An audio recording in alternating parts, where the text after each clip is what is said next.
Новая Конституция станет самым народным проектом в истории независимой Беларуси.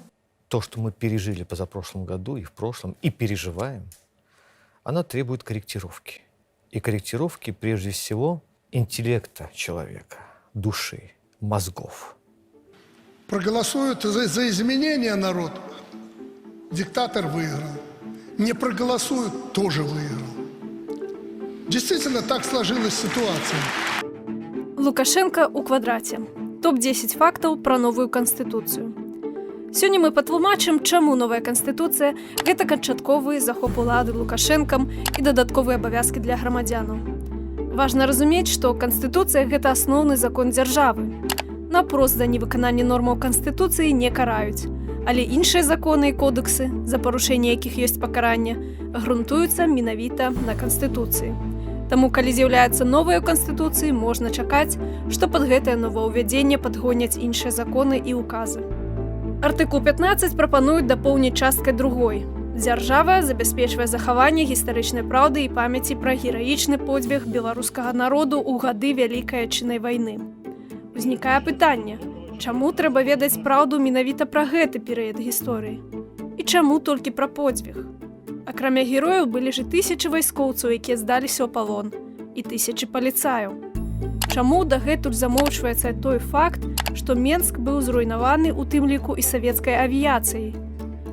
Отстоявших страну в Великой Отечественной войне, а нам навязывают ложный пацифизм, пытаясь искоренить нашу психологию победителей. У новай рэдакцыі выкладаецца другая частка артыкула 18. Замест фармулёўкі «Рэспубліка Беларусь ставіць на мэце зрабіць сваю тэрыторыю бяз'ядзернай зонай, а дзяржаву нэўтральнай», прапануецца фармулёўка «Рэспубліка Беларусь выключае вайсковую агрэсію на сваёй тэрыторыі». Гэта будзе азначаць замах на асновы беларускага грамадства і істотнай змены акцэнтаў ва ўнутранай і знешняй палітыцы.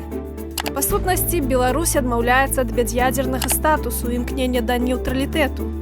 У такім выпадку яна можа ўступаць у вайсковыя саюзы з іншымі дзяржавамі і пасылаць сваіх вайскоўцаў у гарачыя пункты. Пры гэтым вайсковая агрэсія ў сучасных умовах можа хавацца пад выглядам міратворчых сілаў ці бандфарміраванняў тэрарыстаў. У праекце Канстытуцыі грамадзянаў хочуць абавязаць рабіць захады па захаванні і ўмацаванні свайго здароўя. А калі грамадзянін захварэе? Можна ж яго абвінаваціць, што ён не выканаў патрабаванне Канстытуцыі, таму няхай хварэе і лекуецца за свой кошт. Або, напрыклад, калі грамадзянін адмыслова сам сябе пакалечыў. У такім разе ўвогуле здымаецца абавязак дактароў ратаваць ягонае жыццё. Но при этом мы, человек, должен заботиться о своем здоровье. Если этого не будет, мы из ковидов никогда не вылезем. У адпаведнасці з папраўкамі ў артыкул 54 улады маюць намер абавязаць кожнага беларуса праяўляць патрыятызм і захоўваць гістарычную памяць пра гераічнае мінулае беларускага народу. А калі ў кагосьці іншы погляд на гісторыю няшчаснага народу ці на яго перамогі ў барацьбе з маскоўскім царствам? Тады за невыкананне новага абавязку іншадумцаў могуць прыцягнуць да адказнасці. Згодна з папраўкамі ў артыкул 41 Канстытуцыі прымусовая праца атрымае шырэйшую сферу выкарыстання. Калі цяпер прымусовая праца дапускаецца паводле выраку суду, то ў новай рэдакцыі яна можа прымяняцца на падставе любой судовай пастановы, уключна з пастановай па справе аб адміністрацыйным правапарушэнні. Галоўнае месца ў сістэме органаў улады застаецца за прэзідэнтам. Ён па-ранейшаму будзе кіраўніком дзяржавы і гарантам Канстытуцыі, правоў і жыцця грамадзянаў. У якасці інавацыі распрацоўшчыкі прапануюць узнавіць норму Канстытуцыі 1994 году, каб адна і тая ж асоба не змагла займаць пасаду прэзідэнта больш за 2 разы. Праўда, гэта норма пачне дзейнічаць, калі заступіць на пасаду новаабраны прэзідэнт. І гэта значыць, што Александр Лукашенко, цяперашні тэрмін прэзідэнцкіх паўнамоцтваў якога завершыцца ў 2025 годзе, яшчэ зможа быць прэзідэнтам 2 тэрміны да 2035 году. Паўнамоцтвы новага прэзідэнта, нават калі ім застанецца Лукашенко, прапаноўваецца трохі абмежаваць. Так, ён ужо не будзе прызначаць членаў Цэнтрвыбаркаму, старшыняў і суддзяў Вярхоўнага і Канстытуцыйнага судоў. Таксама прэзідэнта хочуць пазбавіць права выдаваць дэкрэты, вышэйшае за законы і канстытуцыю.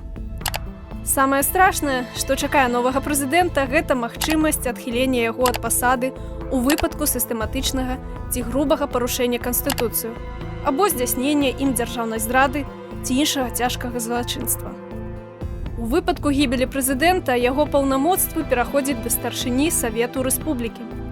У такім выпадку ён жа ўзначальвае Савет бяспекі, рашэнні якога з'яўляюцца абавязковымі для ўсіх дзяржаўных органаў і службовых асобаў.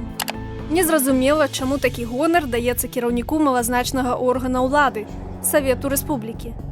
Чаму не ўводзіцца пасада віцэ-прэзідэнта, як гэта практыкуецца ў шэрагу краінаў? У адпаведнасці з артыкулам 89 праекту, прэзідэнт, які спыніў выкананне сваіх паўнамоцтваў, не можа быць прыцягнуты да адказнасці за дзеянні, зробленыя ў сувязі з ажыццяўленнем ім прэзідэнцкіх паўнамоцтваў. Гэтая норма супярэчыць нормам Канстытуцыі, а таксама палажэнням крымінальнага кодэксу, дзе гаворыцца, што асобы, якія здзейснілі злачынствы, роўныя перад законам і падлягаюць крымінальнай адказнасці незалежна ад маёмаснага ці службовага становішча. Такім чынам, адна і тая ж Канстытуцыя супярэчыць сама сабе. Вішенька на торце праекту Канстытуцыі, новы раздзел 3.1. Усебеларускі народны сход. Гэта нейкі гібрыдны квазіпарламент, які складаецца з чыноўнікаў, дэпутатаў і нейкіх прадстаўнікоў грамадзянскай супольнасці у колькасці 1200 дэлегатаў. У ім чамусьці знаходзяцца дзейны і былы прэзідэнты, прадстаўнікі заканадаўчай, выканаўчай і судовай улады, што супярэчыць іх статусу. Напрыклад, у дачыненні да прэзідэнта усталяваная прамая забарона ў артыкуле 86 Канстытуцыі. Прэзідэнт не можа займаць іншыя пасады. Паўнамоцтвы УНС цалкам паўтараюць паўнамоцтвы прэзідэнту, парламенту, вышэйшых судовых органаў. Адзінае новае паўнамоцтва УНС узнагароджваць прэзідэнта дзяржаўнымі ўзнагародамі. Самае галоўнае ў папраўках хаваецца ў канцы Канстытуцыі, у раздзеле 9, заключныя і пераходныя палажэнні. Згодна з другой часткай артыкула 144, у мэтах арганізацыі незалежнай працы ўсебеларускага народнага сходу прэзідэнт, які займае гэтую пасаду, на дату ўступлення ў сілу зменаў Канстытуцыі можа быць абраны старшынём УНС. Такое палажэнне супярэчыць гэтай жа новай Канстытуцыі. Гэта не што іншае, як форма узурпацыі ўлады, што змяшчае ў сабе прыкметы злачынства, прадугледжанага другой часткай артыкула 357 крымінальнага кодэксу. Захоп ці ўтрыманне ўлады неканстытуцыйным шляхам. Зноў бачым, што палажэнне ўнутры Канстытуцыі супярэчыць адна адным. У сухім астатку. Прыняццё указаных паправак умацоўвае апоры дзейнай сістэмы ўлады. Прэзідэнт становіцца апрыёры кіраўніком УНС, умацоўваючы свае пазіцыі і ўплывы на ўсе органы ўлады. Астатнія папраўкі носяць касметычны характар. Грамадзяне ад іх не атрымаюць ніякіх бонусаў. Наадварот, на іх спрабуюць узваліць дадатковыя абавязкі. Александр Лукашенко зможа быць прэзідэнтам да 2035 году і адначасова ўзначальваць усебеларускі народны сход. А значыць, стане прэзідэнтам у квадраце і цалкам, узурпуе ўладу ў Беларусі. І ўсё гэта будзе згодна з Канстытуцыяй. Вы знаете, я же диктатор, мне трудно понимать демократию.